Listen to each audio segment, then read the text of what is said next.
So today is power of communication, power of visual communication in digital age, actually, right? And I would like to throw to you in an interesting journey. I would like to take it. I will talk a little bit about me. I mean, who I am, where I'm come from, and I will go into the content.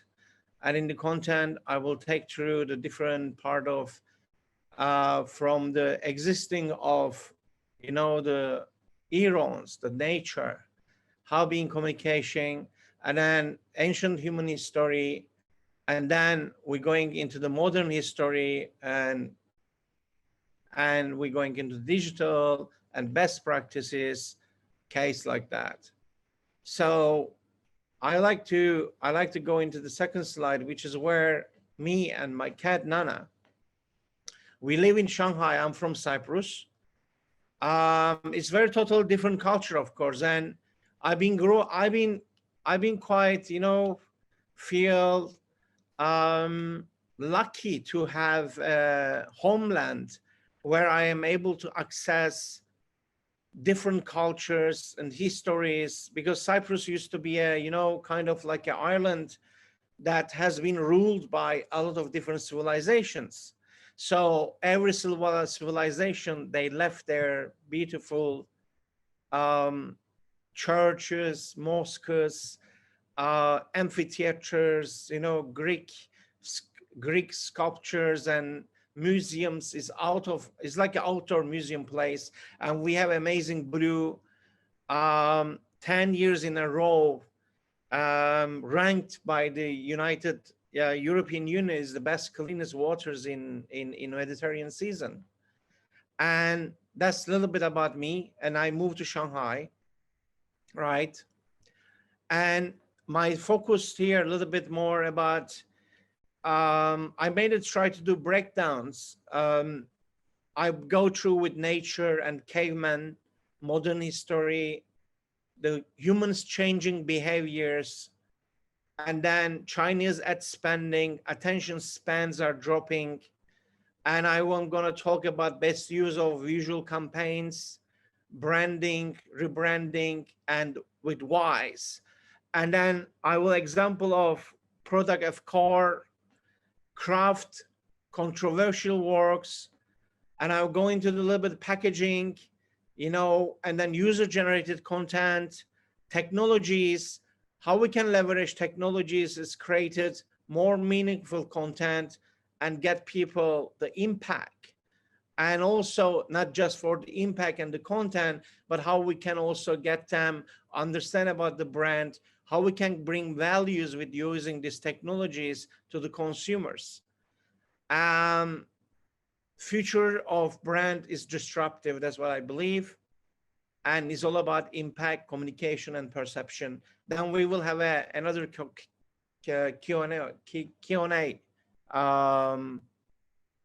after that, right? I'm starting with nature. Nature is something that I've been very fascinated. I'm in love. I'm obsessively curious about nature, and I'm looking in every single work that I'm working. First thing I'm looking at the nature, and then cosmos and space and oceans. But this all is in this huge ecosystem, right? And nature for me is the master of visual communications. Billions of years doing it without failing it. Even it's failing it, it's changing, it's adapting, it's evolving, and it's thriving. There are lots of learn from the nature, but I think we need a separate session in the future to talk about how nature it works, how we advertisers can learn about it. But I only have I'm going to share some of the examples here, right? And I'm going to start with some flowers and their relationship with their pollinators. Yeah, look at this flower, right? I mean, I'm not sure anyone have seen this flower. It's like kiss, right? It's like a leaps. It's standing there, and it's really make you even kiss as a human. But it's evolved, this flower, to attract only one pollinator. Is a hummingbirds. They are small birds, right? They are important pollinators. So the flowers created very vibrant, visually welcoming stage, and right size of the hole is a tube goes into the flower where hummingbird with a long tongue can go and get the reward of the nectar and bring back to the the flowers. That's flowers how they use pollinators, right? But it's about, again, is linked to us. So the flower is here, are the manipulator of the pollinator, or they evolve together. There's a win-win situation. But the point is that job needs to be done. Flower need to sell and need to survive, and that's done by the pollinations. And this is really like a complex and deep topic when it comes to the nature. When I'm talking about visual communication. The second thing that I'm working on it is just that gonna go through sunflowers is a bit more specific. We talk about bees at the moment. You know that bees are disappearing, colony collapse is happening. They're really precious, beautiful animals that they created win-win situation between flowers. It's billions of years. And then it's a reason that there is a, what I want to point out is that everything we see in the nature, either the flower color or the shape of the bee or the way they live, there is a reason. So the point is that the sunflower flower choosing the yellow color. The yellow color is something, that attracts bees more than other pollinator. And bees are not able to see certain color on the infrared, right? They don't really see color of the red much.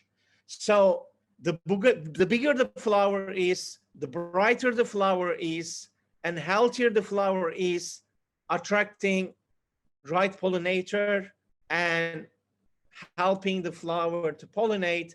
And also bees are having the benefits of, nectars and things and turn into honey. And also they are helping us to have our foods. 70% of the world crops pollination based on bees. And I think this is a very great example how nature using these amazing evolution tools and manipulating insects and make them the job, right? Because flower cannot flower to another flower to make sex, but they evolve this way, and it's amazing. And they mainly using their colors and scans, right? The second is that is more detailed here. You can see on the right side, certain flowers is evolved to attract human birds, right? And certain flowers attract butterflies, and certain flowers attracts bees, and some flowers open to everyone. But then pollination rate, it's not that successful. So it's more about like target your customer, attract your right consumer, and deliver the message and create the impact, and let them come and let them get it, and the works, right? So again, like flowers, just piece of artworks. Beauty and seduction are nature's tools of survival. And every shape, every color that we are seeing, there's an amazing story behind it. I'm not going to go into details here. And then, then fishes and all other animals, we may talk about it. But there is one spider is the size of the little grain of the rice. It's all about how less word, more engagement created. These butterflies, they raise their backs, and they have different patterns, like nomadic artworks, and they use this when they're mating, and they're using visual communication just to mating with the female flowers, I mean female butterflies, and female butterflies will pick the one who is more colorful, looks healthier, who is having a bigger showcase or art piece on his back. So this is a little video from National Geographic. The music is awful, but a little bit just give you an idea about that, how it works. Why it didn't work? Let me, yeah, I have to go through from this side, right? I have to play manually, yeah.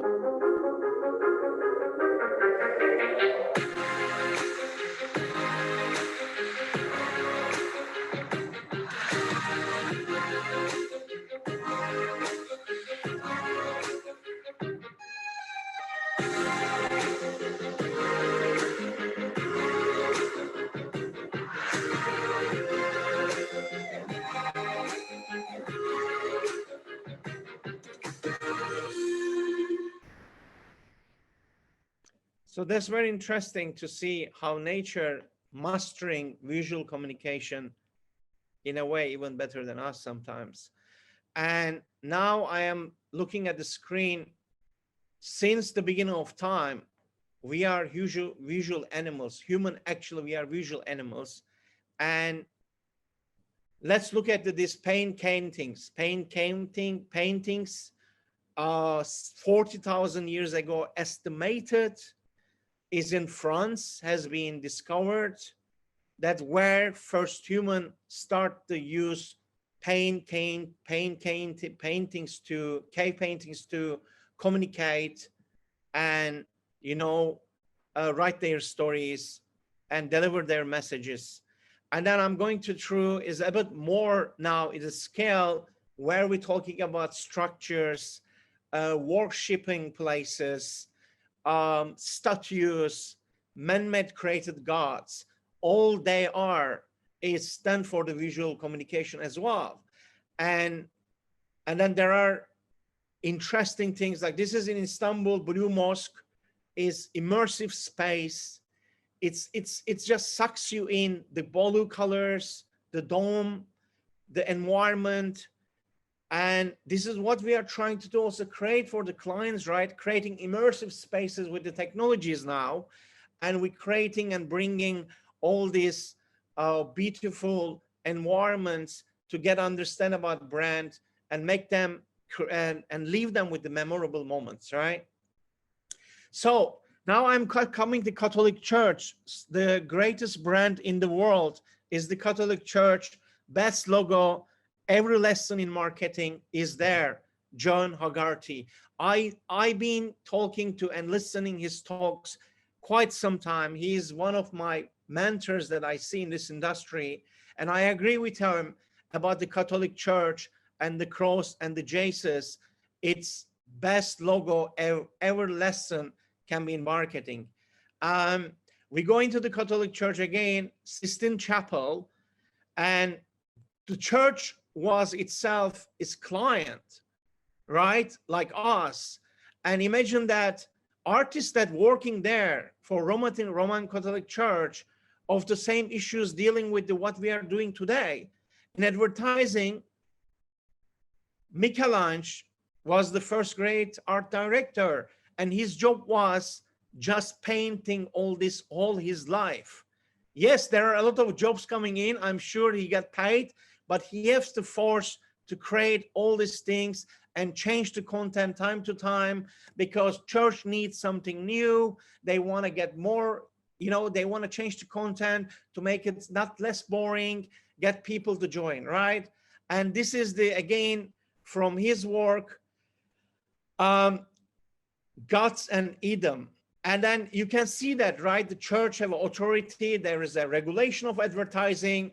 So they made it his really, like in the painting, he asked him to make the really quite small, hiding this, or maybe Mother Mary need to be look beautiful, or you need to cover her a little bit. This is what the church and advertising was working at. And the church was the power, was the client, and artists are the art directors who constantly producing all these things for the church achieve, aim their objectives and bring the communities and let people come on together. And now a lot of brands now creating communities as well, right?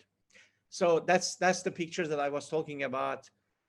It's been adjusted. I don't think anybody asked him to do that body part in that way. And then white bearded man is the god, and looking at him. So these are the works that they've been doing, all these greatest artists. And here I like to highlight, because I'm come from Cyprus. When you look at the Cyprus church in Orthodox Greek church on the right, Christ always depicted as a tanner skin, dark eyes, dark hair. But when you look at the Western church, is depicted like bluish eye, greenish eye, blonde hair. So these are all the modification has been done. But then when you think about logically, and all these three religions and church build up in the Middle East, and is most likely Jesus was, brown skin, tan, black eye person, as it is reflected in the Catholic Church. There's the difference. There was retouche, there was makeups, they were editing and doing better, and church always on top of it. So we're coming to the modern times, and that's the trickle part coming up. And we need to look a little bit human modern history. I mean, National Geographic's cover the picture that took the world at the most well-known event globally. This picture take the world most, image globally, the powerfully still remembered is this beautiful image. And then now we are sadly also having Afghan issues, right? And then this image from Vietnam, the girl running away, backside is burning. And this is the possibility, one of the most powerful photos ever taken from the journalist, who doesn't even remember, or rather who can forget it, this scene. It's a very powerful scenes that images really plays powerful impacts on us. They inspire us, they make us think, they make us remember. All the visual works contain enough information to convey many sentences. They are memorable, make us think, as I said, feel and capture the gaze. In 2015, Leica brand was one of the biggest winner at the Cannes Lions Festival of Creativity, winning the film Grand Prix for the 35 image of past 100 years photography. It was a great work, and I like to share that with you here. And I'm sure many of them see it, many of you see it, but I like to play.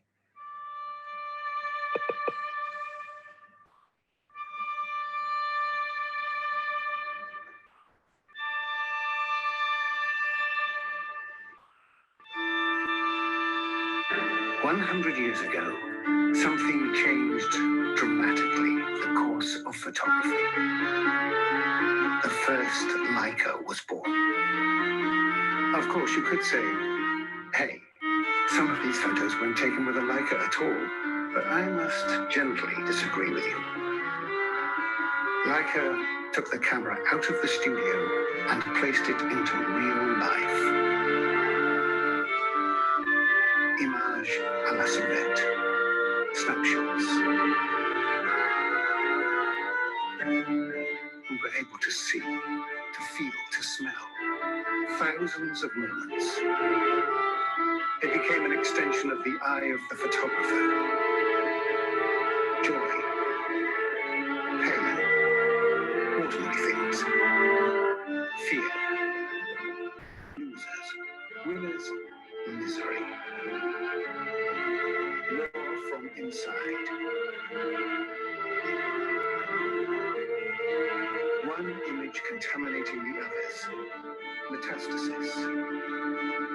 The most iconic images in history, even the ones that weren't taken with a Leica, were taken because of the Leica.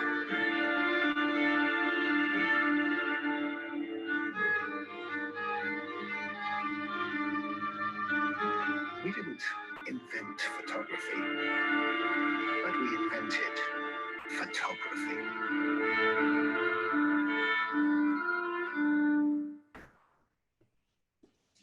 Yeah, I think this is one of the brilliant way of showing your product.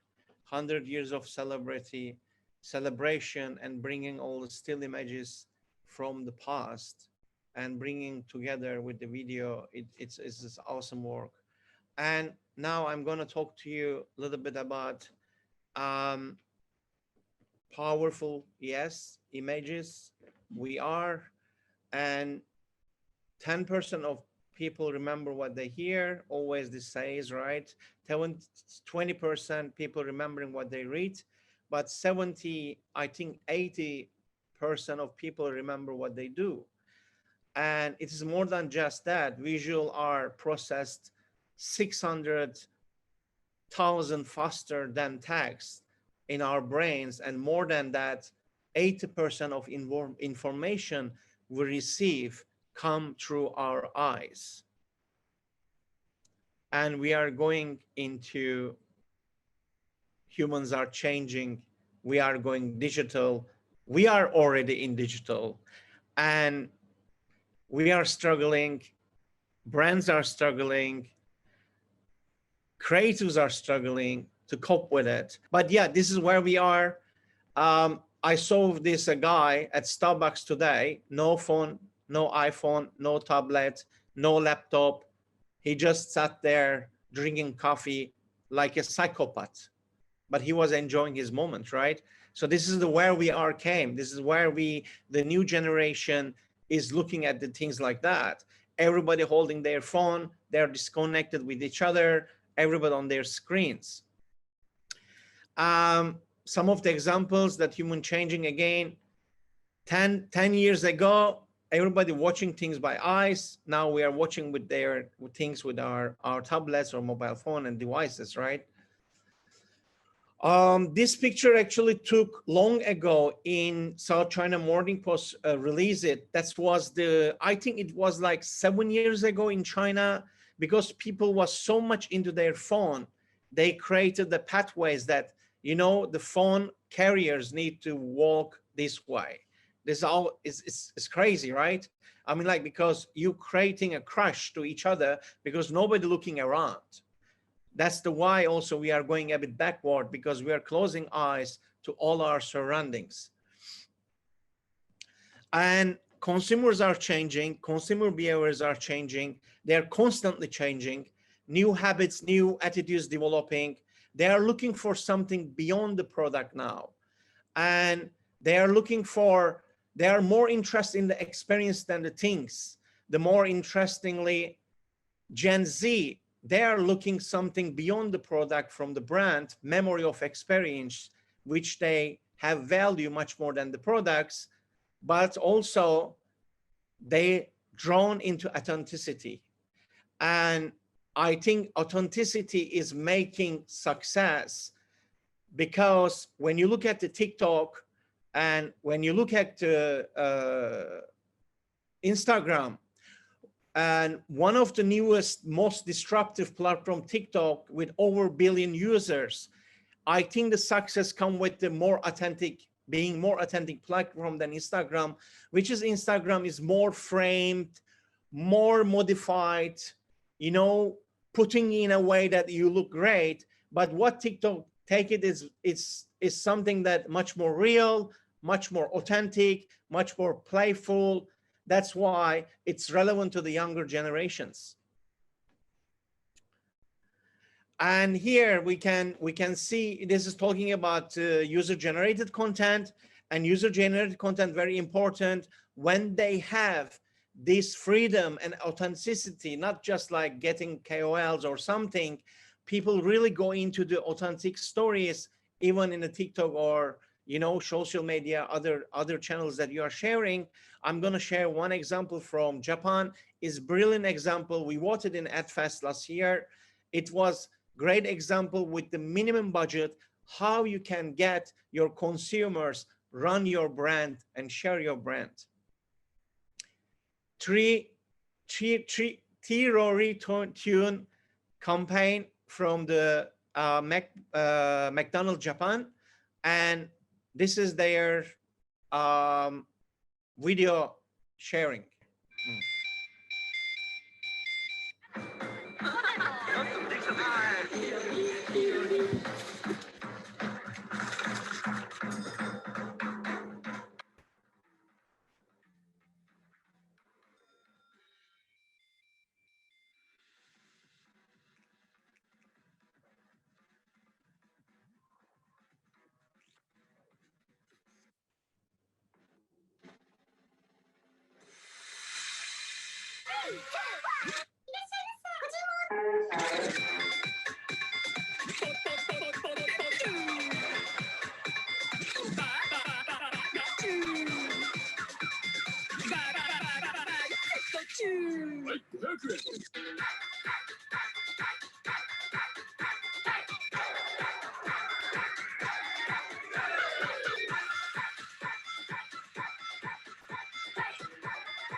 Actually, this sound exists in Japan McDonald's. When the fries are frying and ready, this music come out. So campaign used this music and created, very engaging and expanding in the social media and user, and then consumer created user generated content. And as far as I know, it has been still going on. Mr. Lee Latte. So Starbucks China created this persona, and beside of Starbucks own account, they created on TikTok his own account. Daily there are stories, short stories, cost-wise very low cost production. There's only one camera behind, and you only see the back of the persons who's speaking to the attendees of the Starbucks and ordering the coffees. So there was everyday new content, and Chinese going crazy. He has more followers than the official Starbucks account, but it helps sales a lot. 欢迎光临，很高兴为您服务。那个你好，那是我姐。一会儿无论我俩点什么，你都往便宜了说，你说就不是我们公司有规定，我们公司有规定。换一家呗。啊，他家不贵，他家优惠力度可大了，是吧？对。对，2个大杯抹茶星冰乐，1盒新雅小姐。我点。一共70。60、50、30。哎，妈呀，这点吃就30了。啊，不是，我还没用优惠券呢，我用完优惠券是。10块。哎啊，那还行，放姐付啊。哎，不用姐，我来，你就学着有啥姐？别跟姐犟，拿着呀。饭还吃啥？我不吃了，姐。这多便宜呀！那啥，你先那账做了，再做了。不是这个给您，那啥那个70怎么着啊？行。那我姐她没出过远门，为了供我，还卖了家里一头牛，见笑了。啊，没事，那什么。挺好的，那什么，正好你一会儿我送你一块蛋糕，你跟你姐可以一块坐那儿吃。啊，谢谢。没事，应该的。但你可能误会了，我姐她就是没出过远门，家里好几千头牛呢。您前面稍等啊，女士。我蛋糕呢？我哪送得起蛋糕？这满脑子全是牛，现在。So basically here, this story was like mother and daughter coming from another city. She works in Shanghai, and mother coming from a small town, and she don't know how to use mobile payment system. And then she thinks that it's so expensive, or this all funny but in a very humorous way, funny stories, get engaging people and watching this content every day, and of course make them buying the, you know, the product, rather than just you are showing, oh, in a Starbucks store that you're Starbucks branded, you're putting some KOL, whatever. This works much better than that, and because there's authenticity, there's a story, natural stories that engaging you, rather than saying, oh, my latte is best latte, right? Next slide, I'm going to talk about being visually literate matters, because we're living in an increasingly visually world, and we are less patient. So I can say that we are becoming more like a Netherlanders, like the caveman times. Visual intelligence and is rise, verbal intelligence is dropping. And when you look at the chart, it matters and more. And visual IQ compared to overall IQ, it's been rising. And when we look at the number, planet Earth spend billions of hours on Instagram and TikTok every day. Cisco Systems estimated that 98% of all consumer traffic on the internet will be visual based. They are just assumption.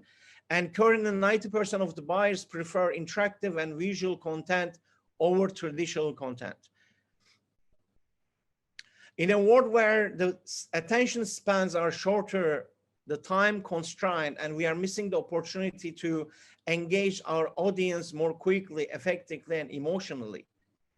Are we missing this opportunity is my questions, because we have only 4 seconds to grab the attention. That's 4 seconds just we can grab the attention. So we have to do it right. And once you don't grab the attention, then it's gone, right? And we've been effectively, you know, in effective advertising, not just the words that need to be communicate, ideas, feelings, but most importantly, visuals. Because in this age, pictures in print ad captures more than twice as many as Hartley does. And 90% of the articles that contain images have more views than articles without. So is the visual communication that we are talking is not just, but just visual communication that we are talking, not just only this, right? There are also tricks that we are going to it. And I like to watch you this BBC work calls McGurk effect. It seems easy enough to separate the sounds we hear from the sights we see. But there is one illusion that reveals this isn't always the case. Ba, ba, ba. Have a look at this. What do you hear? Ba, ba, ba. Ba, ba, ba. But look what happens when we change the picture. Ba, ba, ba. Ba, ba, ba. Ba. And yet, the sound hasn't changed. In every clip, you are only ever hearing ba with a B. Ba, ba, ba. It's an illusion known as the McGurk effect. Ba, Take another look. ba.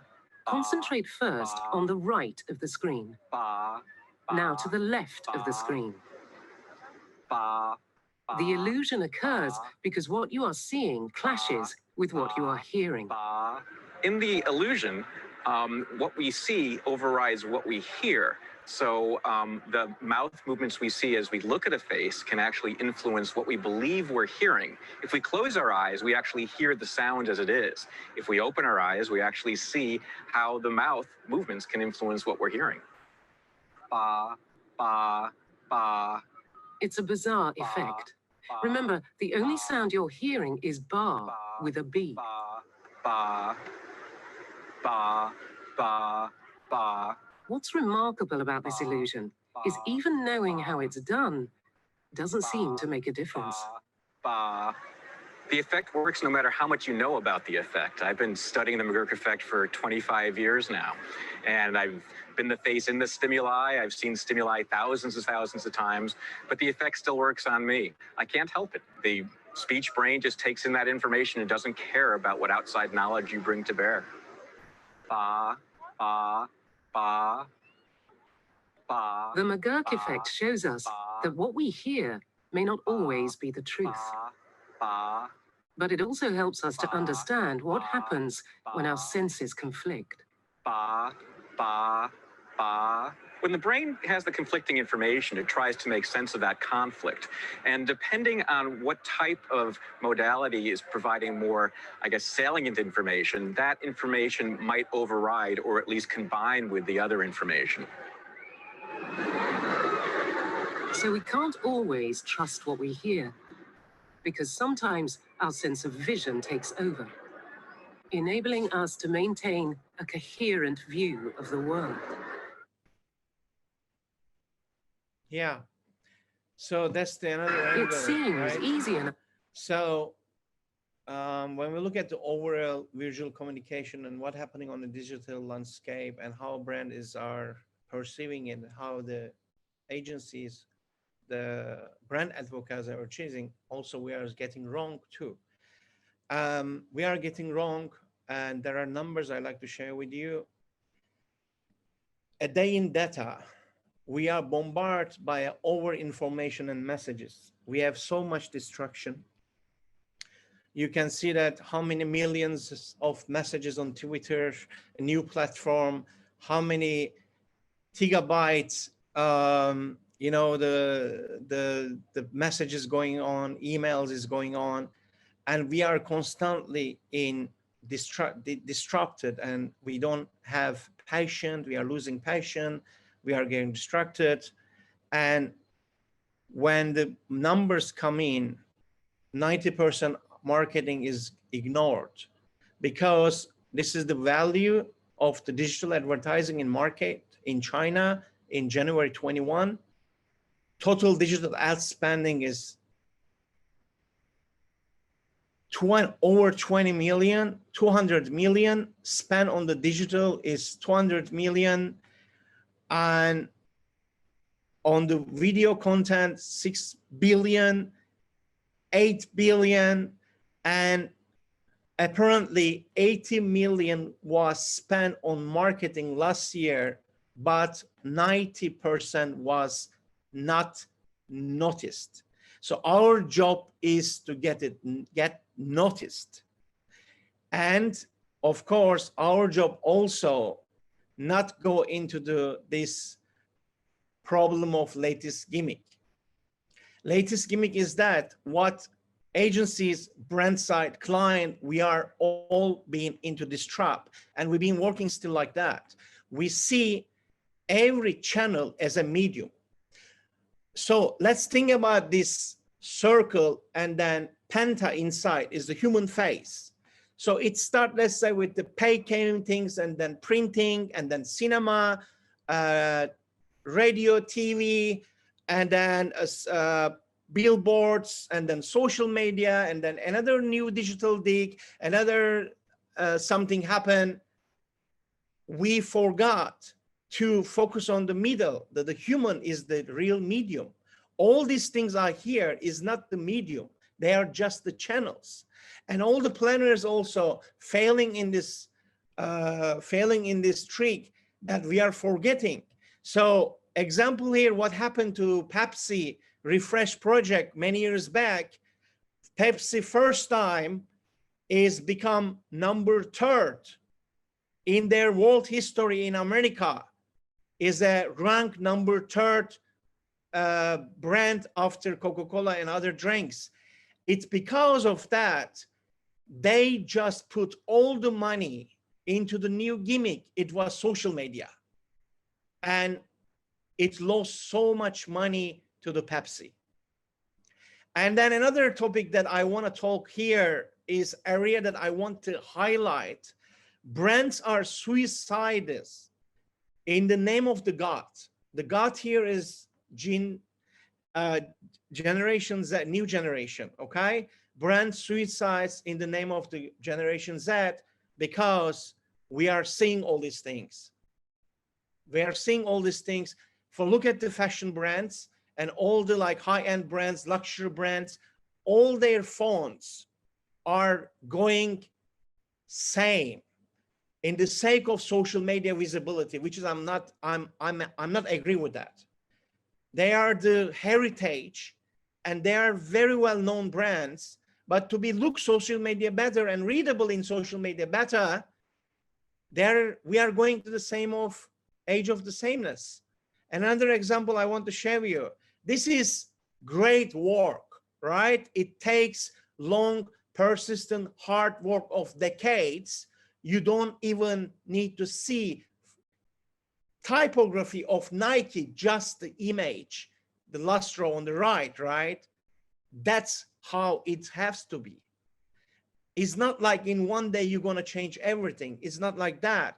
And then recently we have unfortunately, actually, Tiffany used to be my very admired brand. In my branding sessions, in my team communications, I give Tiffany example of one of the top, as they work with their Tiffany blue. They own the blue. They created this Tiffany blue. They use it everywhere massively, consistently. They hold it their brand DNAs, the cores. But then recently what we happened, this is Tiffany, not your mother's Tiffany. This has come out, for me, is lame, is look copy, remind me old Calvin Klein or Levi's ads. This is, for me, is wrong. And brands getting wrong, that's what I'm trying to say. This is not the way it's supposed to be. You know what I mean? That's, I'm sharing like, you know, a bit fast, but this is the examples, what's happening. Brand is falling down. Brands is not understanding the social and they don't know how to respond well. And sake of the new generation, you don't need to kill your brand ideas. There are a lot of brands out there, then you can see how they do it, right? So I'm going to go into the China a little bit, talk about right visual communication on marketing, the key visuals. And also I would like to talk about how social media is creating kind of confusing and inconsistent brand image for the brand. So some of the brands is pushing print, outdoor posters in totally different look and feel. And then you have a social media team, which is not connected with the whole marketing or brand team, which is supposed to be brand have to be in the center of your organization. Then all your structure need to develop on the, around the branding. But then what happened is that you have a digital marketing managers, you have a social media managers, and they are not controlled by the central. They're not aware of even the brand values and assets. For example, for example, Burger King China was my client. And then when I was doing consultancy with them, one day CMO called me and said, Baris, you know what? We need your help. I said, what kind of help? I mean, you know more than my brand. I said, how? I never work on Burger King, but you work on my brand, and sadly that you know my brand more than my people in the office. There's the one problem. I want you to educate them. Second, whatever going on social media, whatever going on other channels is disaster. We are losing brand value. We are losing our brand premium looking. It's just uncomfortable. So brands going through last 3 years on these stages, it's fixing now already. I'm talking to you like last 4 or 5 years, what I've been experiencing, and BMW China failure. So this example, clean, neat, beautiful piece of work is from Europe, BMW. You have an amazing product. You don't need to put so much things onto it. Just made it visible and just a little bit talk about it and bring it to another level. That's all you need to do it. Its simplicity is there. The product is amazing. But BMW China failed in 2016-17. They lost huge market because of the way they choose with the local team. the way they make their advertising. These are some of the examples. And the car that I'm showing here, if you can see my circular, you have a beautiful car, you don't know what is it doing. You have it printed on your car. You're just like destroying the brand itself. On the left corner, you have a monkey, and then you have so many texts coming over and over again. But then BMW i8 is just itself, it sells a lot. So BMW went through a really hard time, and they are picking up again now. And these are the other different negative, bad examples I want to show you, because I live in China.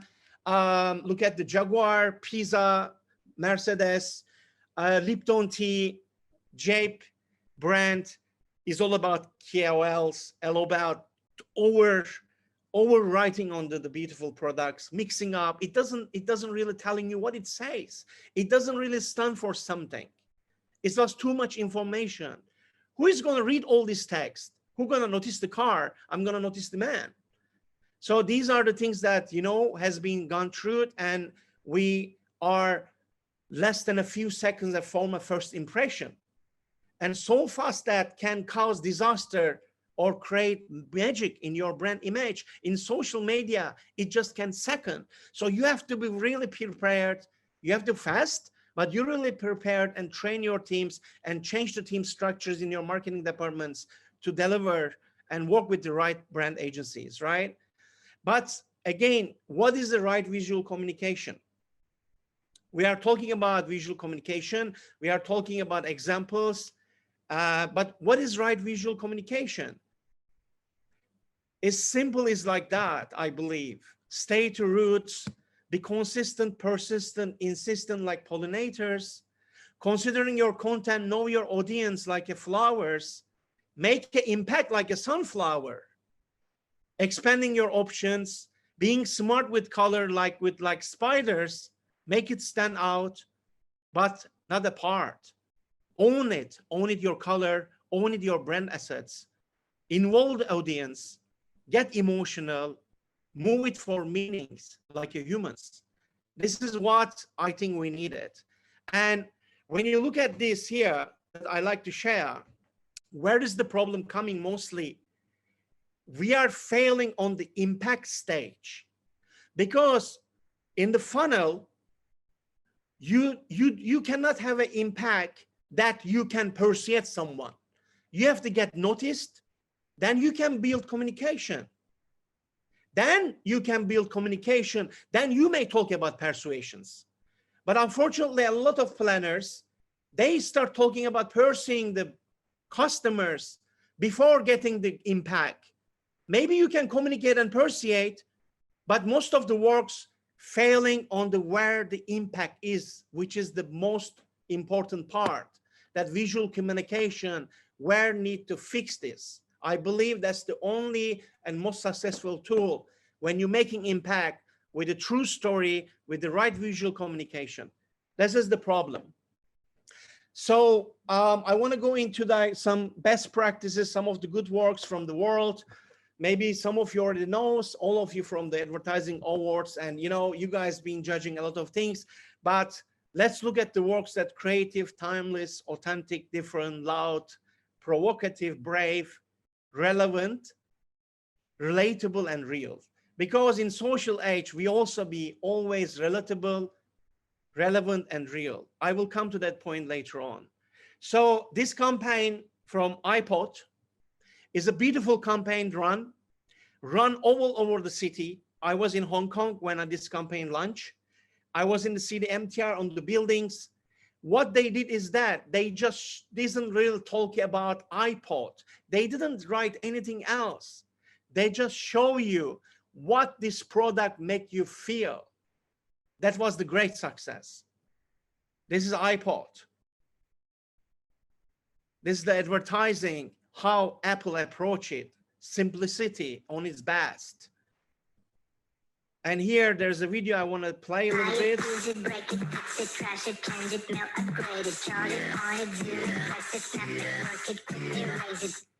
Technologic So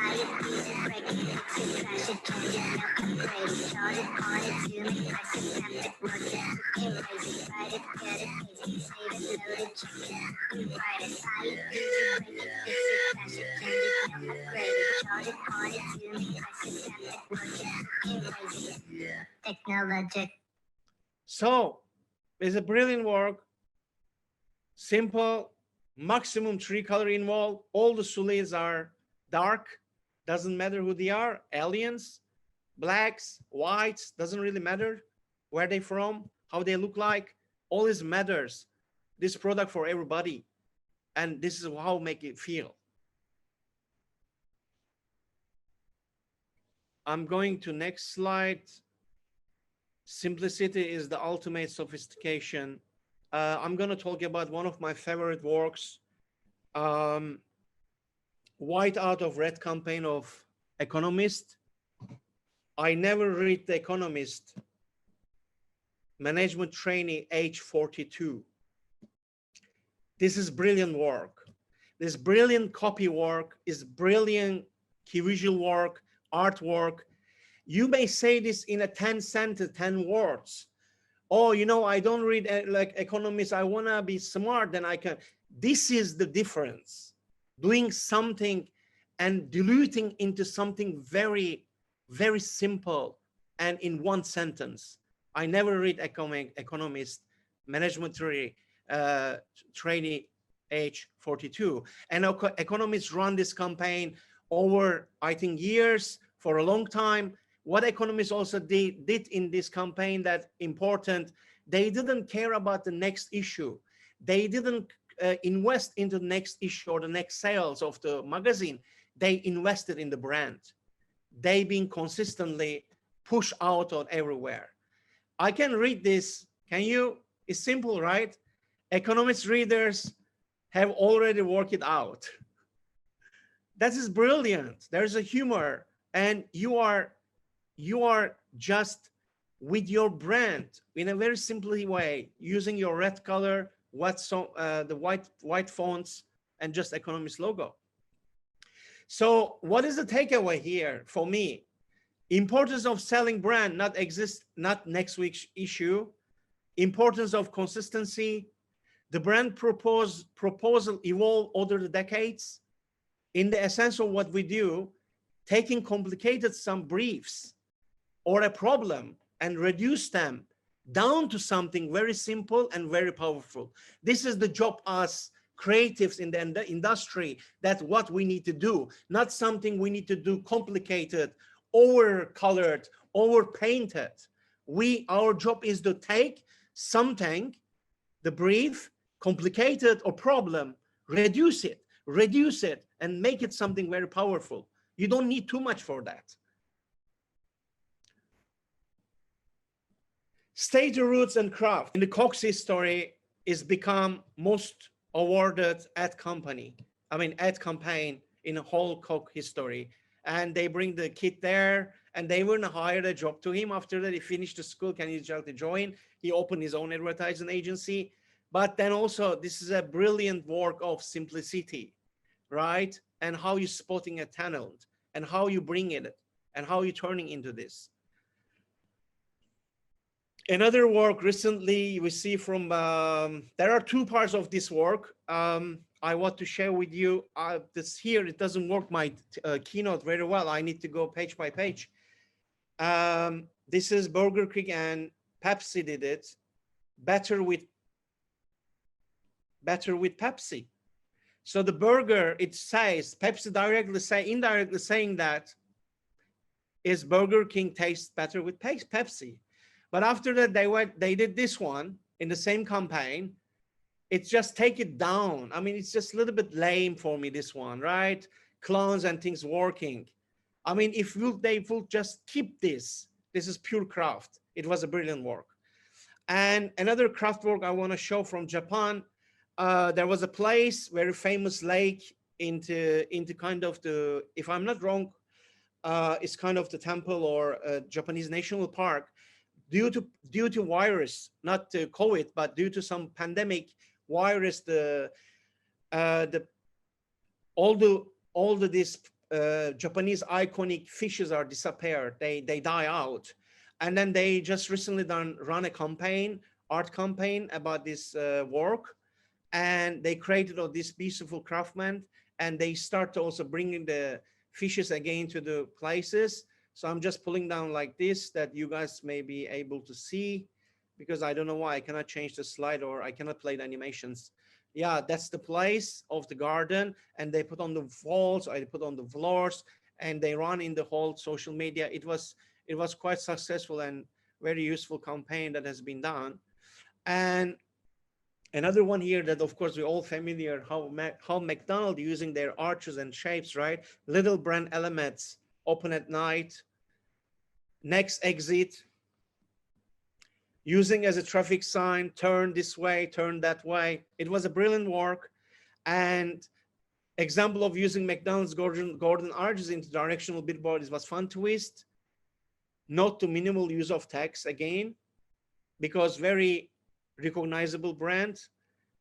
Each piece of that brand identity, you can feel it, right? Even the like yellow arches, and following the arches not only translate on a national but a global scale as well. So I will here a little bit going to talk about consistent experience inside out, brand at the heart of everything we need to do.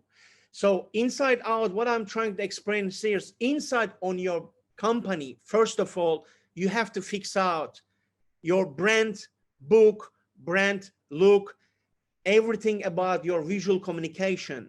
Then you have to also inside out bring this to do all the channels and touch points in your marketing communications. One of the example for me is Apple removal of complexity. When you enter the Apple stores, when you buy a product, when you start to using a product, opening a packaging, every customer touch point, tone and manner, look and feel, and the experience consistently over the past 10 years, Apple has aggressively expanded the areas where Apple experience is part of daily life. They've done an amazing job. They done beyond that. They also going into the future of retail, making everything convenient, but from the packaging to product to the store, everything seamlessly integrated. Is not just colors and things, but all about also user experience. There are some new works from Burger King changing their works. It was good works. It's not like the one that I was talking to you about Tiffany and tomato campaign. These are some improvements on the brand images, right? Make it more closer to the audience, making more, creating more fun feelings. They did quite nice works here. I like to share with you. But then my best pick in this deck when it comes to branding is about the pet shop, which is done in Australia. Is a pet shop brand. Is like Kmart. I said use it everywhere and massively, persistent, consistent, and insist on it. They did amazing job. So I walked through a little bit about them. The call is Pet Barn, the NAD winner, wood pencil. Honestly, it was divorcing more than that. Pet Barn created kind of logo that they study all the pets and they bring their pets, animals, attitudes to their on the brand. Then you creating very emotional connection with your consumers, because we all, this is pet in Australia. I didn't know that. So it's creating, kind of like, engagement and emotional connection and bringing all these things here.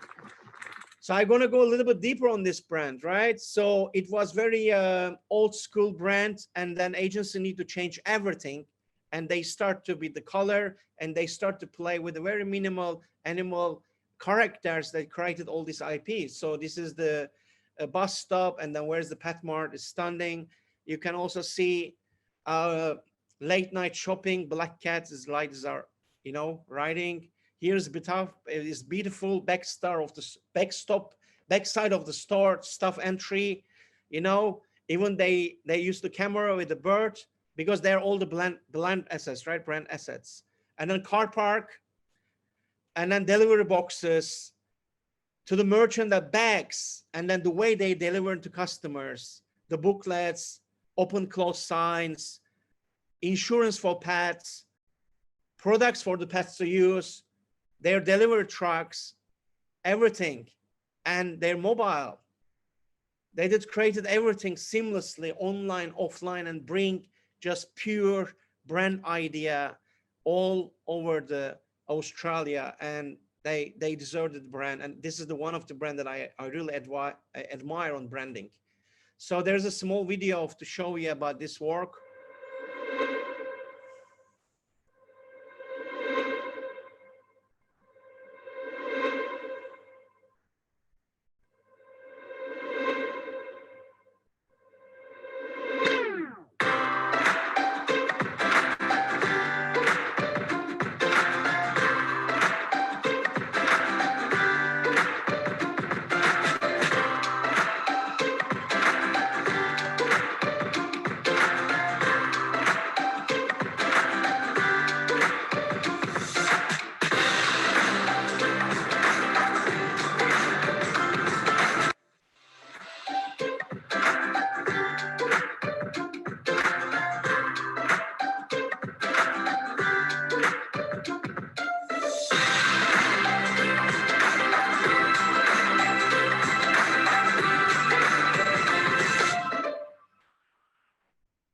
Yeah, that's all. It's great work, right? Okay. So here I want to talk about a little bit about craft and also delivering the unexpected and delivering the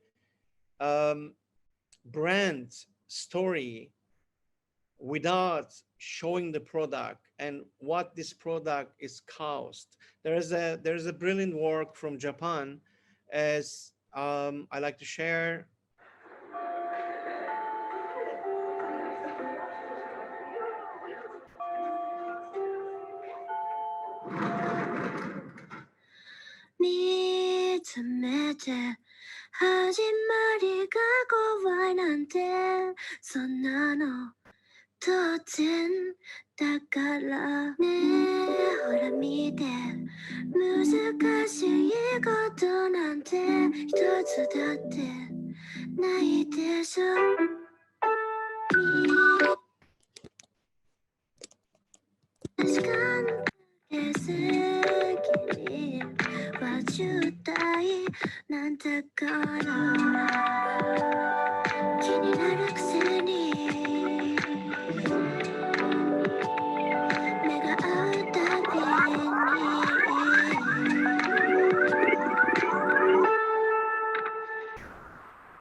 If you wanna play the game,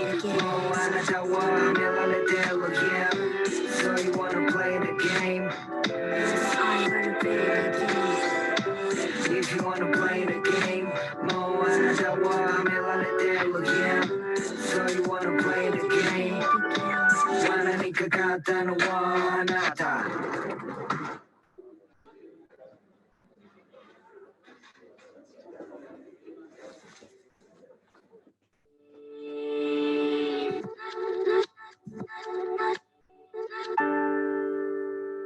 It's a brilliant work. Until the movie, you don't even see the product. It's just story. It's just all about story and how it's engaging and showing that products can change everything, anything to a beautiful woman. And they were men's, right? And one of the classic that I like to share here is the old work from, if I'm not wrong, BBH London, is about PlayStation.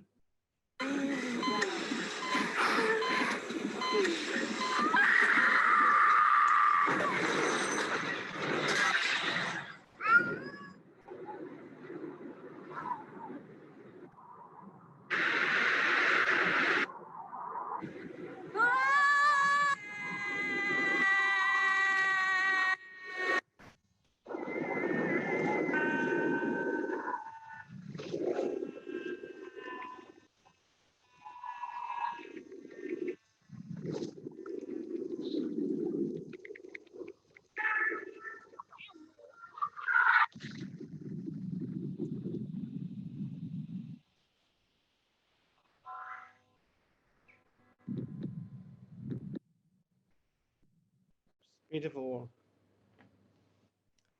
Okay.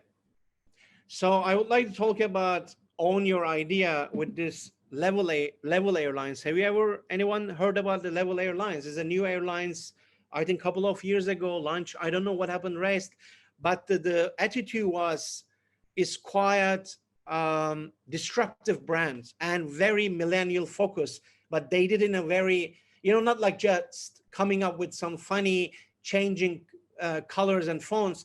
Level Airlines is grow like that, that in a long haul, there was a shortage of the short haul planes that, I mean, sorry, in the budget airlines, there was a shortage of the long haul flights. So Level Airline want to create something under, it's, as I remember, is as British, another British airline on the different brands, and they changed to the Level, this one. They got the advertising agency Super Union, if I'm not wrong.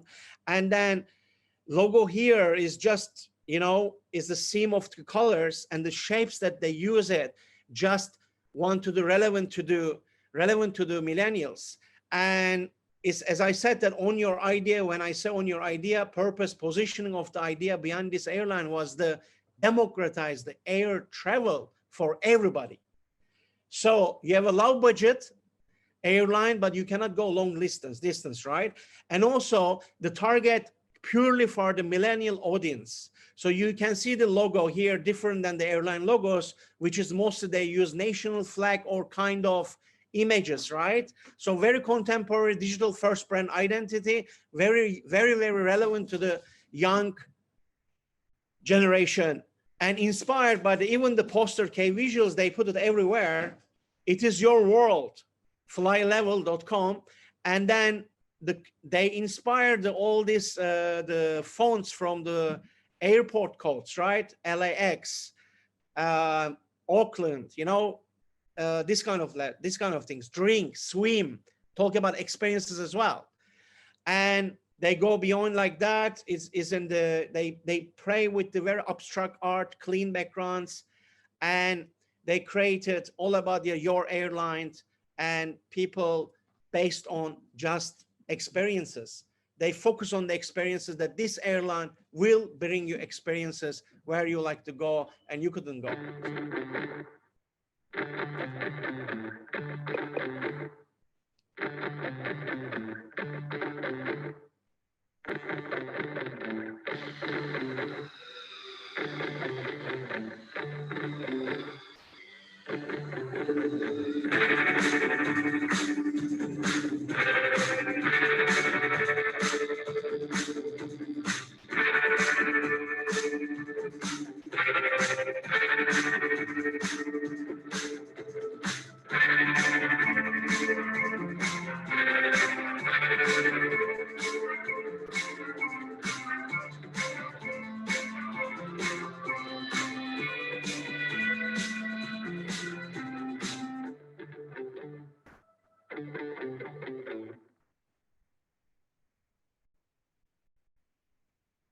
Yeah, that was one example. Another example I come to again, on your color will be persistent, consistent. Suku and Tiffany, we talk about Tiffany. Suku was Chinese kind of online platform. before all this popping up. It was just like coming through 2014, 15. And then perception in the market with the SKU was that they are either counterfeit, fake, or secondhand sellers. The brand identity and brand look was quite not right.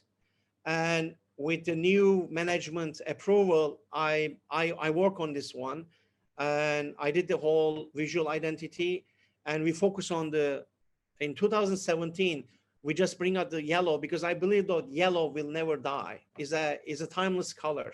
Even today, I was seeing on the shopping mall windows, LV using yellow again. And because it's an online luxury store and they are selling different luxury items, they have their own box. So idea we develop is about the box. So all the key visuals go out, and then all the events that made it, we build it with the box. And everything, all the brand story evolve around the box.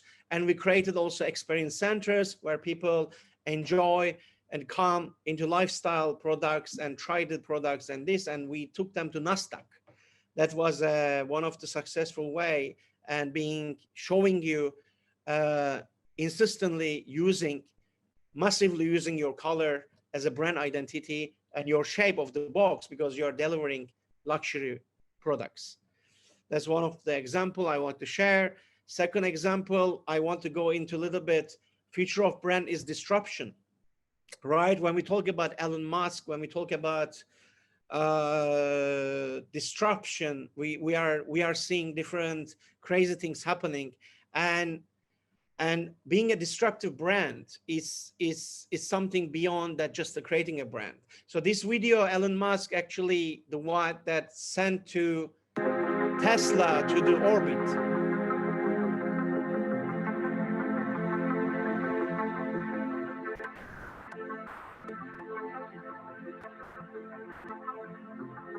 Most people are interested in the glamorized depiction of space, the movies, the launches, the astronauts, but there is still a lot of misconceptions.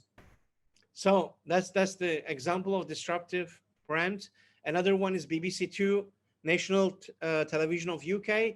BBC One normally, focusing on serious topics, and BBC Two is more art, environment things, but they were struggling to creating the BBC intents, right? So they created very abstract, very, for me, disruptive way of doing the works. You can see here. So each episode or each break when BBC Two running, they make the relevant in a very abstract way. It's about the next, maybe about the oceans. Second one, maybe we'll talk about the art, well, the animals. So a lot of designers and 3D CG artists come together and work on this work and make the BBC identities very nice, very unusual, and not boring way for audience.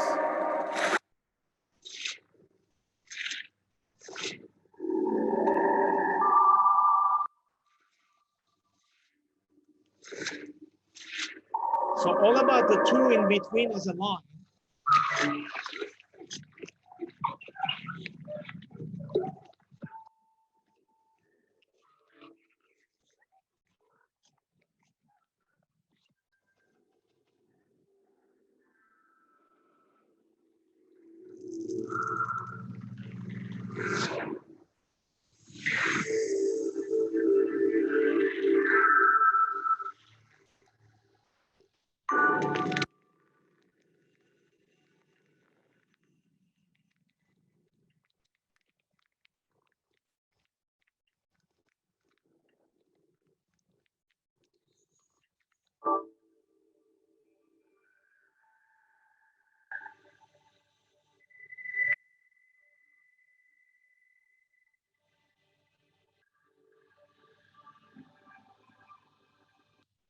So these are quite long, and I'm going on. So again, I come to disruptive work that I work. This is one of my work in 2016.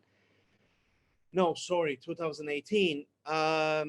First time I joined to work in a corporate company is a big financial institution and one of the biggest investment company called Fuxing in China, Fosun. They also work with the BioNTech, you know, the Pfizer. They were looking on medical, but they have a lot of different business units, but mainly is the investment company. So they asked me to create it kind of like identity for their branding to get them away from being cold. And based on their brand stories, they talk about wealth, happiness, and some of the stuff.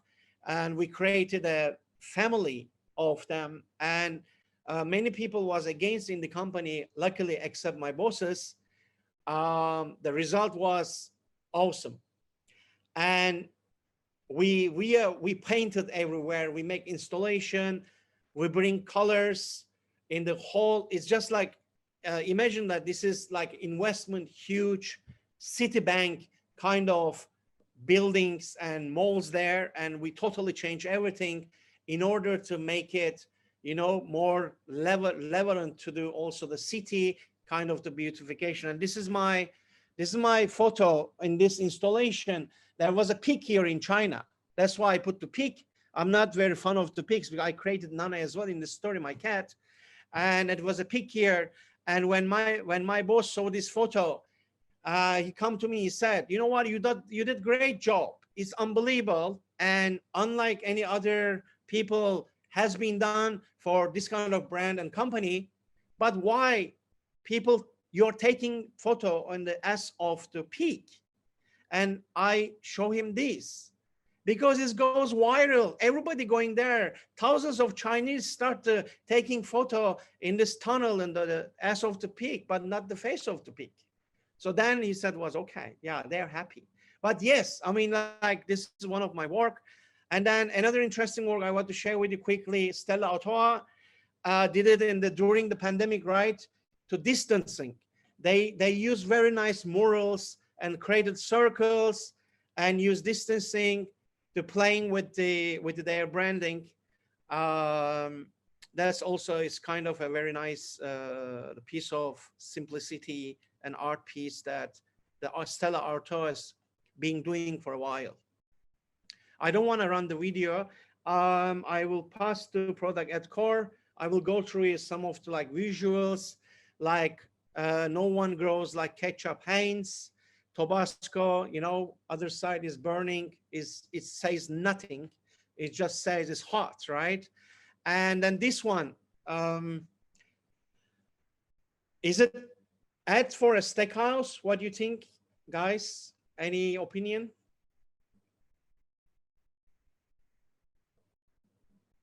Is it ad for steakhouse, burger house?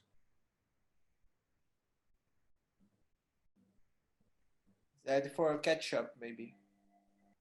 Yes, correct. Heinz, right? Pasta Heinz. So they did something like that, and there's a big story about it, right? Madman, many years ago, try, but it's a great, brilliant idea. I love it. They bring it to, you know, just not their product, but what their product goes well with it in this way, right? Pasta Heinz, and it's also on the media. And then this is the video case study. I like to write the old video and they reject it, I think 30 years ago, clean, right? It's simple, and it's tantalizingly incomplete. What's missing? One thing. Pass the Heinz. You mean the Heinz ketchup? It's Heinz. It only means one thing. No matter what you've heard, this process will not take years. One great idea can win someone over.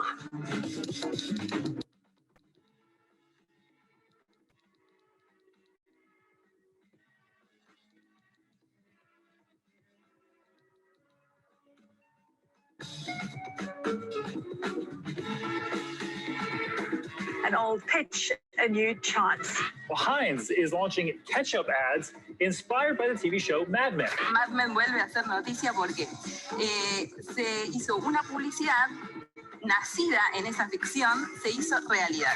The show's creator gave approval, and the ad actually lists Don Draper and the fictional firm Sterling Cooper Draper Price in the credits. The campaign will run as traditional print ads, such as in the New York Post and on outdoor billboards. Just make believe, right? That made me very hungry.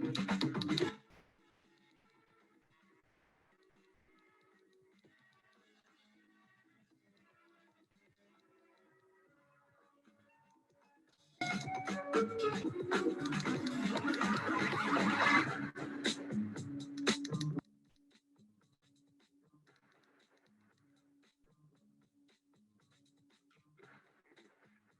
filled with old ads.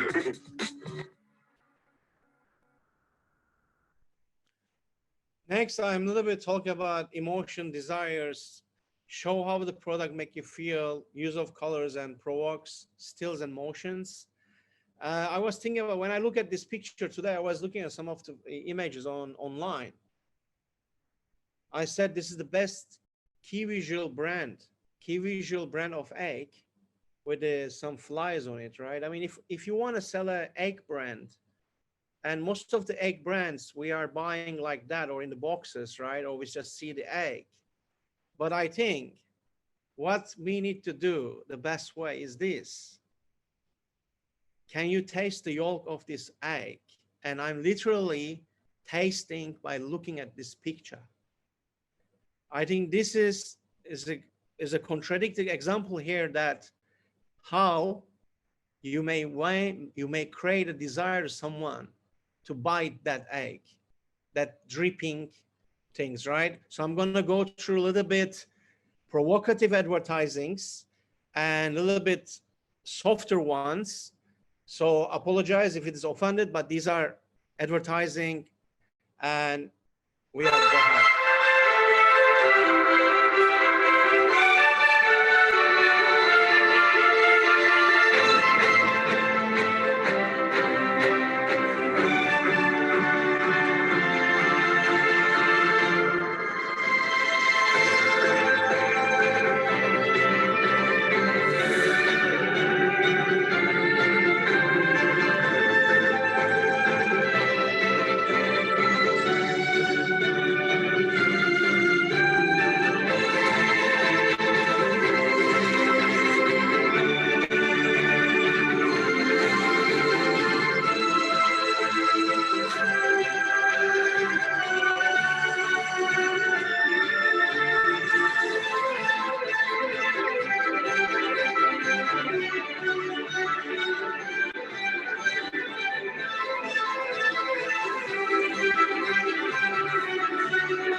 Yes, that's strong but powerful. It's just all about very strong emotion and is very provocative. And it was running around all my friends' circles and sending around and everybody watching it. It's very impressive. I'm not talking about the art, craft, and storytelling, but I'm telling you how to grab you, how to get you in, how to make you remember, and how to make you feel. There's one work I involved many years ago. This I want to share with you, which is much softer, but again, little details makes difference in human emotions.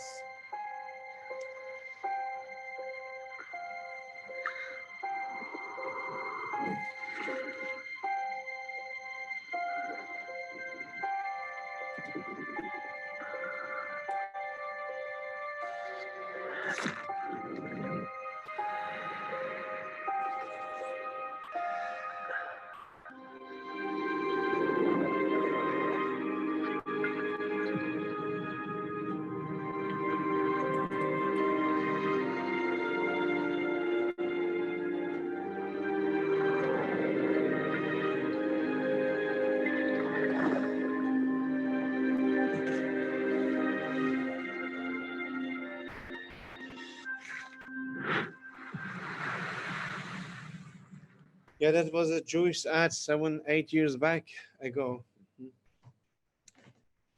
And then we have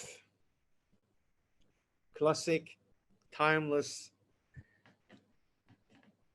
Haagen-Dazs ads. I think everyone remember those, where Haagen-Dazs brand was like, wow, and at the moment, sadly not, but because of these works, showing more about, you know, your pleasures, what pleasures giving you, losing your control. And when you look at the key visual, even the fonts, that how typography playing with the movements of the message and the couples. And then there's a Feel Me. We have also from Haagen-Dazs is great work. Melt Together. Our ice cream will melt relatively quickly, which is a sign that we never use additives. So these are the old Haagen-Dazs arts that make the Haagen-Dazs is one of the most reputable brands decades ago. And then, yeah, it's a use of color, use of beer advertising one side, Louis Vuitton other side, how to bring simplicity, cleaning, using this is a great taste. It's, you know, and then we have something in still bring action, bring passion, bring movements that able to do it in without this one, right? And Harvey Nichols sales time is another brilliant art, which is the inspired from, I think, old Stella McQueen's advertising. But the thing is that here, that time they shoot real time. And all of the people is running to the mannequin is Harvey Nichols sales start 2nd January. Harvey Nichols sales start from 27 December. All the mannequins are, no, like people running them, right? Don't attacking me, like kind of very unusual, creative way of using your retail brand to go into the sales. Here I will talk about a little bit in digital age to stand out and get attention and create conversation. There are 3 R's: be relevant, be relatable, be real. Because everything's so fast happening in social media, right? And some of the brands really react so quickly and very smart, little humorous ideas. Sometimes there's a flag, you know, the backlash, but whoopa, double. And when the Suez Canal, you know, the tanker is blocked, Whooper said, just to show their size that, like, you know, we are doing that. And another one is that this is from power out. This was electricity out in USA, right? Long time ago, you can still dunk in the dark. And then France back, 2018, Louis Vuitton immediately posted with the trophy inside their suitcases. And sometimes you have to also go through really like this. It works for me, is a great work. Ugh, disgusting, yes. The beauty of no artificial and preservatives. So these are some of the works that really works in social media. And now I want to talk about someone which is still relevant, someone that I really, really admire, someone I take it as my kind of like idol. Oliviera Toscani. Oliviera Toscani, controversial, provocative, one of the maybe the most controversial, provocative advertising guru, I can say, is a photographer. He did for Benetton. He made the Benetton brand from 90s, is the one of the most successful brands by just bringing this up. There was so much discussions, not positive feedbacks, putting a, you know, all these pictures together, and black and white, mixed childs and religions we are still having all these problems, right? And his work is still very relevant, but the way he putting in Benetton advertisings, united colors of Benetton, and bringing that we are all united, and bringing the truths that most of us not dare to speak out. Left side in Africa, I think someone holding a bone of the human. That is work that yellow, black, white hearts, newborn baby, HIV on it, right? So Oliviera Toscani, I think one of the most influencer in my life, and I think everyone should put his work in one of your, either digital drive or on your, bookshelf, and read his talks. And he's a very unique guy. He's very controversial. One of the, I think, rare man does these works. Not everybody's job. So I want to talk about now a little bit voice of packaging, because we are talking about visual communication. Visual communication is a huge subject, right? I mean, I was supposed to go into more on the packaging, but I want to a little bit talk about bananas. And bananas are really packaging perfect. For me, there is no other example than banana. And when we look at it, it's very good.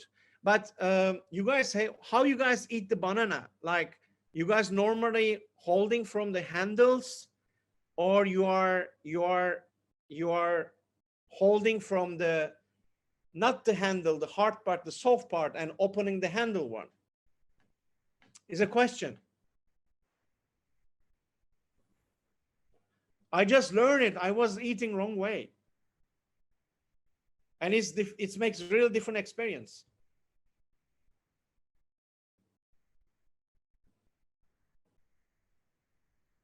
Hello. Anyone can say something? I've seen this on social media before, where you peel it from the other way, the non-traditional way. Okay, I posted before on LinkedIn as well. Yeah. So if you want to know what is great consumer experience, eat banana like monkey. Is a monkey, is they're holding it from the actually the sub. That's the way it's handling. We are trying to opening from the wrong way. And the monkey, the way that they're opening from top, actually most right and juicy and very nice part. And you have already original handle. So no nice, no cluster, right? Clutter, right? Economic design, handling, no sleepy surface, super easy accessibility product, built-in use by date indicator when it's changing the color, give off the product fragrance, and category defining and simplicity. It is best, clean, clear messaging and user experience. So I talk about monkey, and I'm coming into the stores. Voice of packaging, right? Tons of brands. They're loud, they're shouting. And how are you going to make your brand stand out? I'm talking about the packaging, okay? Don't get me wrong. There are many ways to do it. But once the packaging in the space of huge supermarket shelves, how you want to make your packaging stand out from rest of the world. This is the best example I ever seen. I don't like them anymore because of the investment things, and they are changing the way to do the business, but they did amazing work. And the story for the oatmeal was started like that. You can see on the top corner is their old packaging, look like any Dutch milk brand, and they don't have the budget to do a huge change branding and marketing campaign. They decide to use their own, actually most important medium, packaging, as a communication channel. And that's how Oatly started. There's a little video. A 20-year-old maker of oat drinks suddenly experiences a 50% sales increase over a 6-month period without releasing a new product. Is this even possible? In Sweden, milk is religion. For over 80 years, milk has been untouchable. To grow, we needed to increase awareness of plant-based alternatives. So we changed our packaging, combining unpredictable design with provocative thoughts, such as, wow, no cow, and it's like milk but made for humans. This caused the milk industry to choke on their own product, and in their arrogance, they decided to sue us for speaking the truth. We said thank you, and we put the entire lawsuit online so everyone could read it. This generated massive support from the public, who saw the milk industry as an oversized bully. Then we put our oat drinks in magazines, at music festivals, even created the world's first coffee festival without milk. And we made our CEO, Tony, be part of 30 commercials, which included writing his own song and singing it in the middle of an oat field, walking around half naked, even cooking with his mom. All this made us feel less like a corporation and more like a collection of real people. Now, sales just keep growing, the milk industry has come crashing down, and people in Sweden are giving up milk in record numbers, which is good for the planet and the health of the people who live here. And that's pretty important, don't you think? So basically they did opposite of everybody else was doing. And the way when they do the advertisings and everything, they did very authentic, they're fun way. And it's really make you interesting and make you stand out from the crowd. And another packaging example that I would like to share with you, I involved with a couple of designers. We created this typography of pasta. So we basically use each pasta's own unique shapes in the typography and very sleek. Of course, I mean, this is just a concept work that we created, and it's going to be a very costly pasta, right? When you look at this kind of packaging, but then the idea is quite brilliant. The colors that we are using quite brilliant. The way we're putting in the typography and Tripolina, fettuccine, you know, is all matched with the product. This is the one that I want to also show as a packaging example. I want to cut the more packaging works now. Time is coming. I want to go into the little bit digital, little bit technology, something social. There is a campaign and development in Japan made it quite a while ago, and this video is brilliantly done. And that time Oral-B actually earlier started to use some apps to encourage adults to pushing them in the app that some data, how much, you know, you have to wash your tooth and brush your tooth, and, you know, like some boring data. But what Japanese did, they get the first target the kids and then younger generation and the adults in different way, 3 different way and 3 different content. というやる気を引き出します。歯磨き中の可愛い表情は写真として記録できます。親子で毎日続けることで成長アルバムが出来上がります。あなたのブラッシングのデータを波形グラフにして表示。歯科衛生士のブラッシングの動きにどれだけ近いかを採点します。歯磨き状況は期間別に切り替えて表示が可能。どの場所をどれだけ磨いたかがわかります。家族でデータの共有も可能です。楽しく磨くほど正しく磨ける。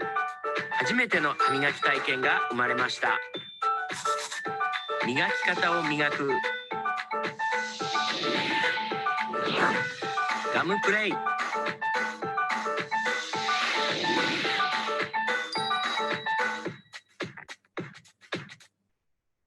So basically what they did is that you're holding your phone. I don't know, where's my phone? The kid's holding the phone, your brush connected to your mobile phone and your app, and you have different kind of monster in here, 3D very cute monsters in your hand. And then when the kid's brushing, they are killing those monsters. And the more they kill, they more gain points, and then they can share online media. It was very good for kids to also let them develop this habit. And for the adult was the playing a music with different part of your teeth, and then you playing, and also you are sharing on the social media. It was an interesting campaign. Another thing is that I want to talk about, make your consumers part of it. Generation Gen Z again. This kind of works. It works. These are good works. I'm very proud of this project because we come up with this actually in 2014, 2015 for the brand store in Shanghai. Client came to brief us. They said, you know what, we want some dogs, wild dogs, Rottweilers, whatever, in the gold chains with good the brand's logo on the window display, and we want them bark, the client. And in a meeting, I said to client, I mean, you like them to bark all the time. But she replied me, how you can make them not bark all the time? I said, even we can make something better. Do you want them to react to your product or your logo? How it's possible? So we created this. So in the storefront, you know, so if there is no interaction, nobody passing by, the dogs are crazy, angry, is just like jumping around, 3D build. These are 3D content.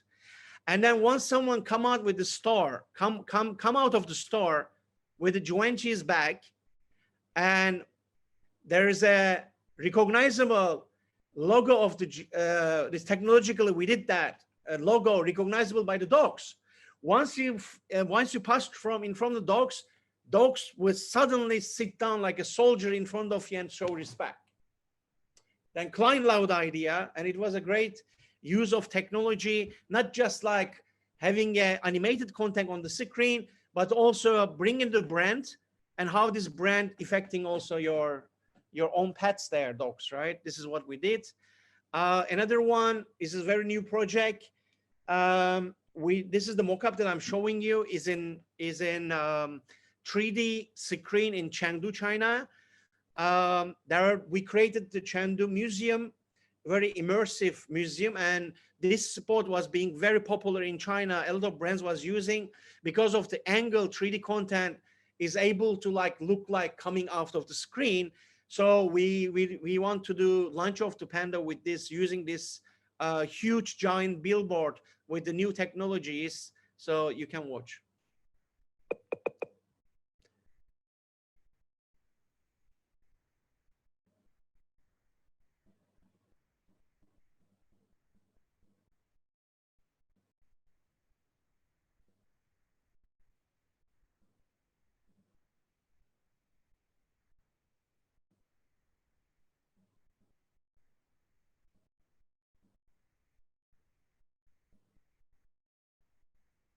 So this work goes viral. I mean, everyone, every platform, everybody on WeChat, TikTok was sharing like crazy. So these are the things that people love, and these are the technologies now helping us. You know, there was a discussions before, oh, outdoor media is dying. Outdoor media not dying. Outdoor media, I think, still gonna be very important media. And because of all the new technologies, Oglu have a case already couple of years ago done. So this is a front window of one of the shopping mall in Korea.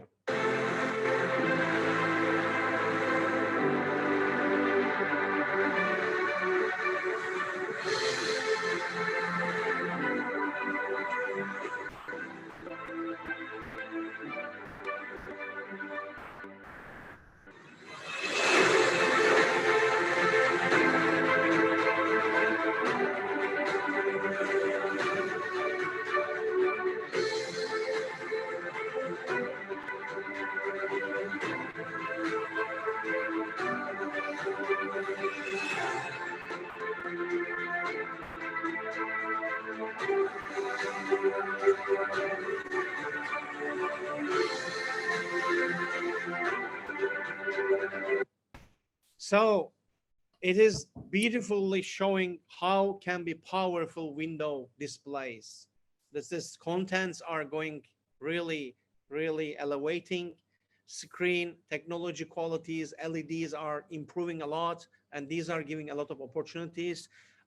Before I go to my latest project from Shanghai, I want to share this old project again. It's 2015 in Shanghai for the Converse. We created first interactive digital store in 3 cities, Beijing, Shanghai, and Guangzhou, in the premium shopping malls. The whole idea was that I just giving you a little bit information at the moment, because in the video, it's so fast. It's not really understandable. So client came to us, and client said that, you know, we like to do something wow, and we want to, you know, make people queue in our stores. Can we create something like, you know, interactive, what we can do? And we come up with the 2 solutions. One is that creating this 3D giant interactive Converse shoes and detecting real time what you are wearing and applying and building in front of you digitally the colors and patterns that you have on your shoes and you printing in the store. And then other option that we give them that we can, I mean, the consumers, they can swipe whatever content or image or artwork into the screen of that store, and then you can build your shoes, and you can share also in your online platform at the same time. And they choose not the cloth one, but they choose the more, you know, the mobile access one. So I'm going to play this quick video.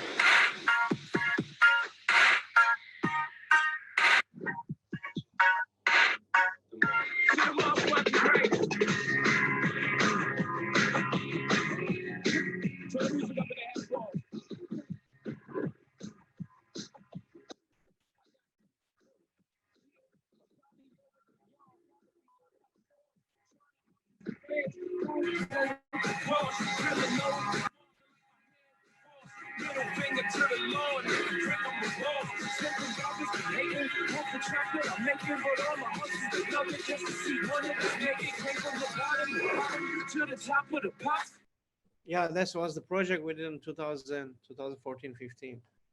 And the latest one that has launched in Shanghai, I think some of the people already seen on the LinkedIn.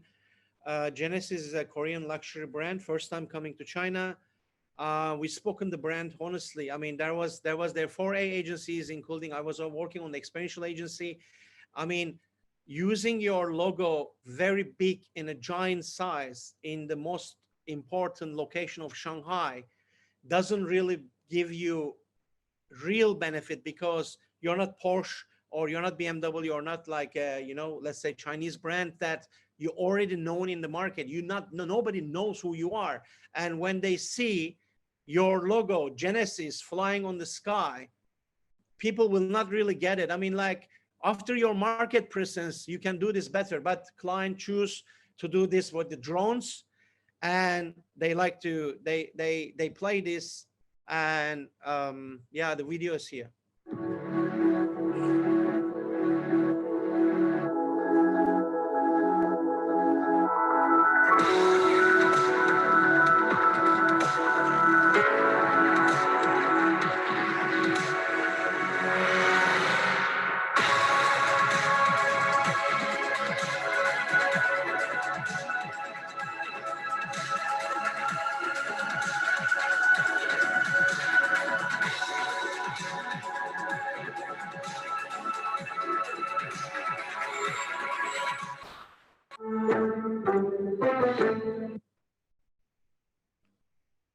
So yeah, outdoors are going, drones are developing, and things are building. And I want to talk about a little bit tech and indoor.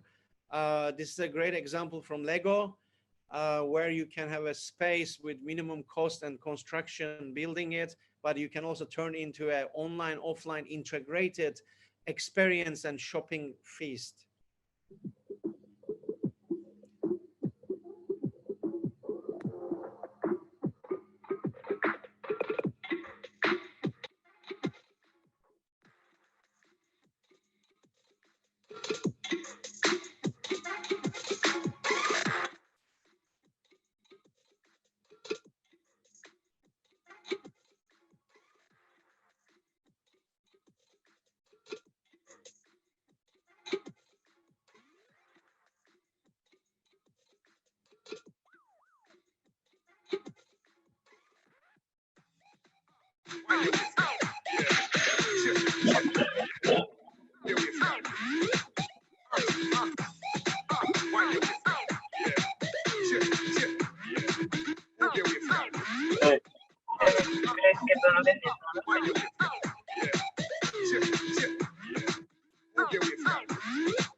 Yeah, that's, they use the AR in their in AR app for the consumers to come to the store, and then yeah, they take you into another another space where you can also meet the characters and you can also access the online store. I like to go into, now I'm ending, this is old work, but I really like is Los Angeles airport done by Moment Factory. How kind of airport can be turned into a visual feast. It's beautiful work. The new Tom Bradley International Terminal opens to the public. Inside the terminal, the largest media installation at any airport in the Americas.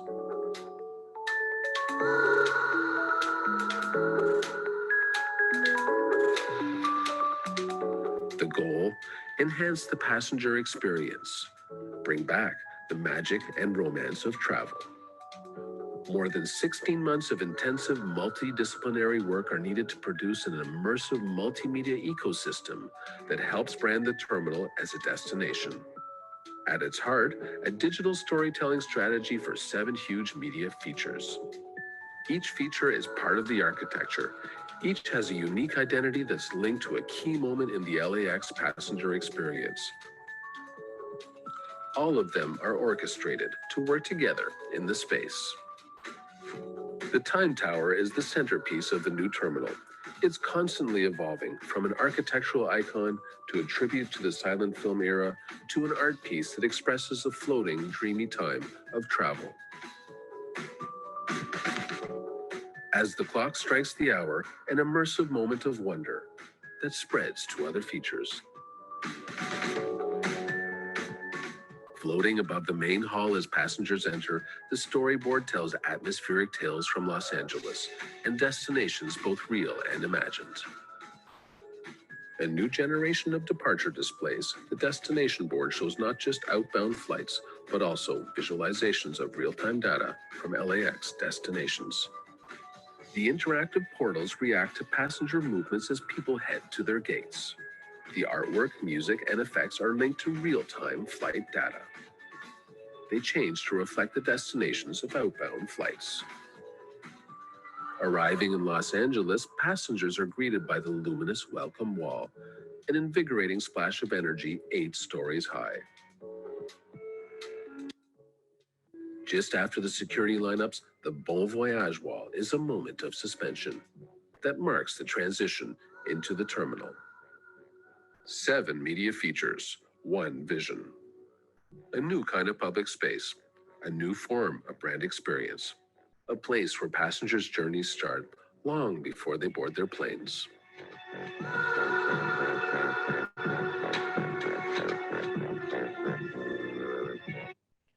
So what matters most is, did it notice, did it remember, didn't sell, right? When we talk about our works, that's most important part. Did it notice, remember, and it sell?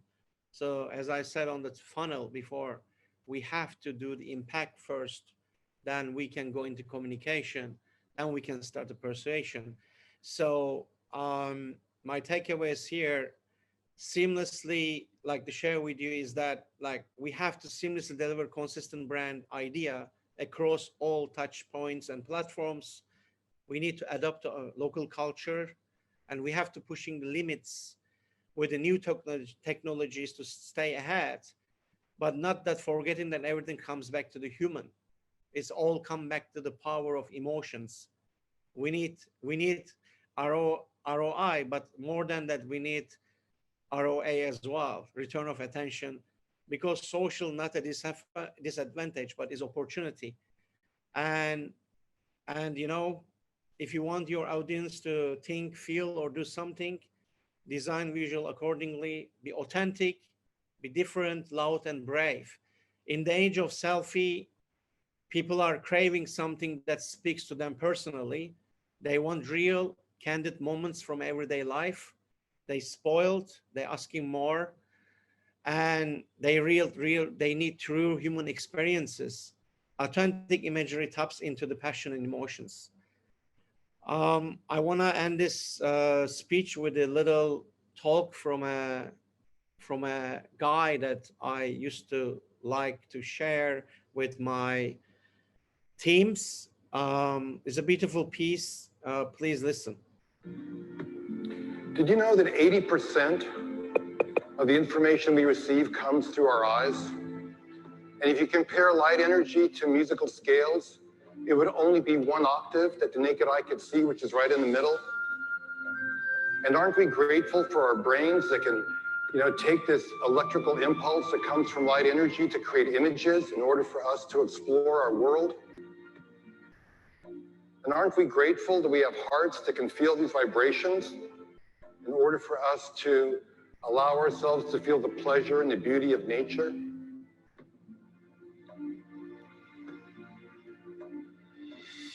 Nature's beauty is a gift that cultivates appreciation and gratitude. So I have a gift I want to share with you today, a project I'm working on called Happiness Revealed. And it'll give us a glimpse into that perspective from the point of view of a child and an elderly man of that world.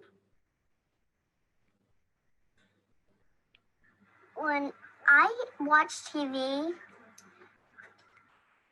it's just some shows that are pretend. And when you explore, you get more imagination than you already had. And when you get more imagination, it makes you want to go deeper in so you can get more and see beautiful things. Like the path, if it's a path, it could lead you to a beach or something, and it could be beautiful.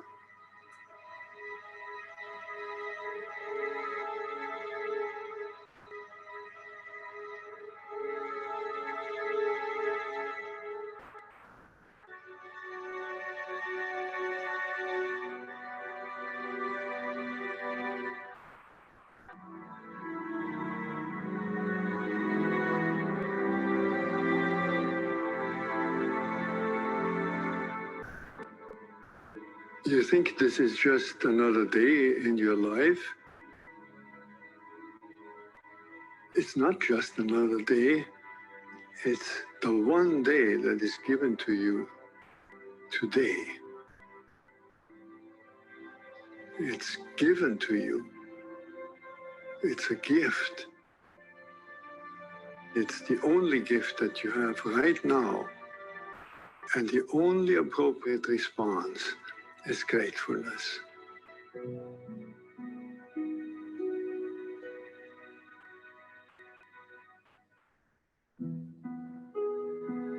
If you do nothing else but to cultivate that response to the great gift that this unique day is, if you learn to respond as if it were the first day in your life and the very last day, then you will have spent this day very well.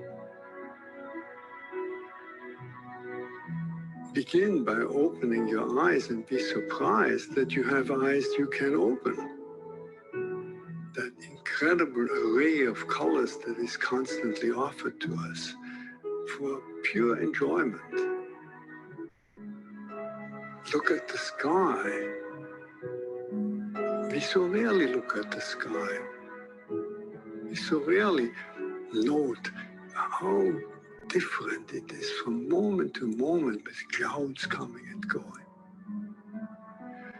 We just think of the weather. And even of the weather, we don't think of all the many nuances of weather. We just think of good weather and bad weather. This day, right now, is unique weather. Maybe a kind that will never exactly in that form come again. The formation of clouds in the sky will never be the same that is right now.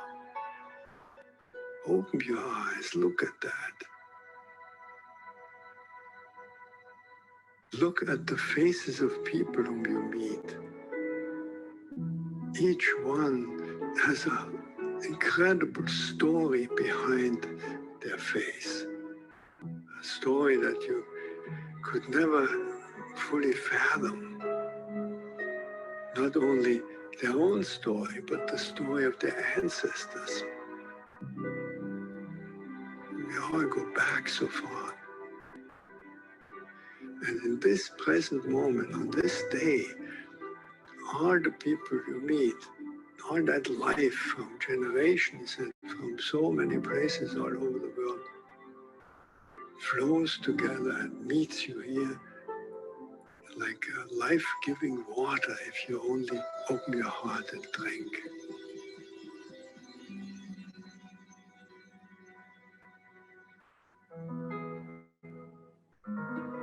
Open your heart to the incredible gifts that civilization gives to us. You flip a switch and there is electric light. You turn a faucet and there is warm water and cold water and drinkable water.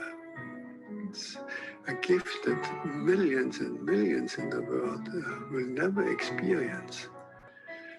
So these are just a few of an enormous number of gifts to which we can open your heart.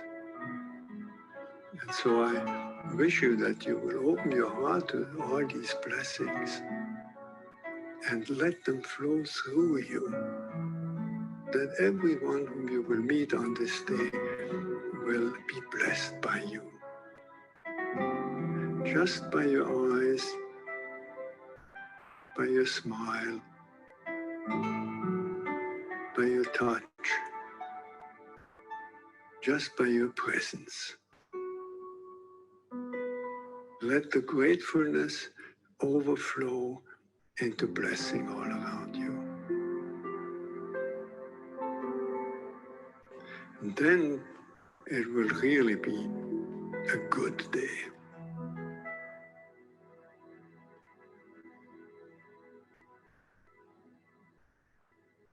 Thanks for joining. And yeah, Thank we have you. beautiful